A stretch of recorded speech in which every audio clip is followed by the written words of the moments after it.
It's okay, పర్వాలేదు, వరి అవ్వకమ్మా.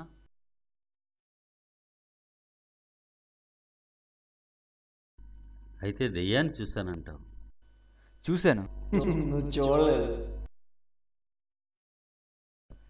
నువ్వు ఇక్కడికి ఎందుకు వచ్చావు? ఎవరితో మాట్లాడుతున్నావు? అదిగో వాడితోనే. అక్కడెవరూ లేరే.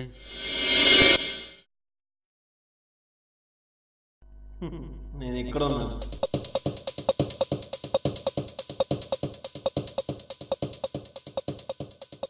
ఒక్క నిమిషం. అంటే ఇప్పుడు అతను ఒక వ్యక్తిని చూశాడు, కానీ ఆ వ్యక్తి మీకు కనబడలేదు.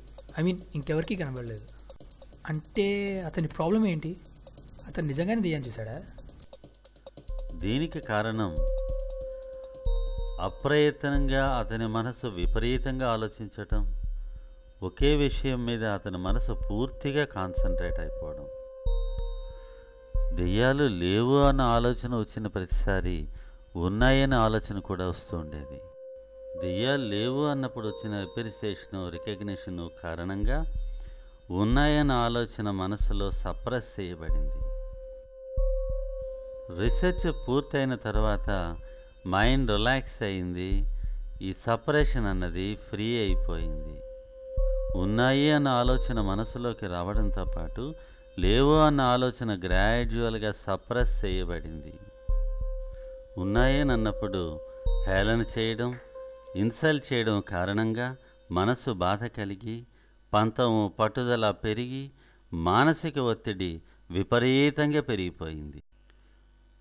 అప్పుడు లేవు అనేటటువంటి ఆలోచన అణిచివేయబడేటటువంటి శక్తి సప్రెస్ చేయబడింది. మనసంతా దీని మీదనే కాన్సన్ట్రేట్ చేయబడి ఉండటం వల్ల ఇది డామినేట్ చేయసాగింది. అప్పుడు అతని మనసులో అణిచివేయబడిన దెయ్యాలు లేవు అన్న ఆలోచన మరొక వ్యక్తి రూపంలో అతనికి కన్వే చేయబడింది. కనిపించటం, వినిపించటం, స్పర్శ ద్వారా అతనికి కన్వే చేయబడింది. దీనిని హాలూసినేషన్ అంటారు. ఇతను ఈ హాలూసినేషన్ అనబడే మానసిక సమస్యతోటే బాధపడుతున్నాడు. ఇంట్రెస్టింగ్గా ఉంది సార్. నాకు ఒక మంచి టాపిక్ దొరికింది అండ్ నా డౌట్ కూడా క్లారిఫై అయింది. Thank you very much sir.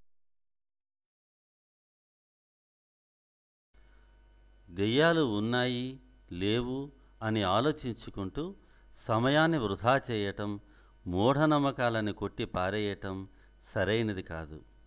ఇటువంటి సంఘటనలను మానసిక సమస్యలుగా గుర్తించి సరైన సమయంలో సైకియాట్రిస్ట్ని, సైకాలజిస్ట్ని లేదా హిప్నోటిస్ట్ని సంప్రదించి సమస్యను పరిష్కరించుకోవటం చాలా ముఖ్యం.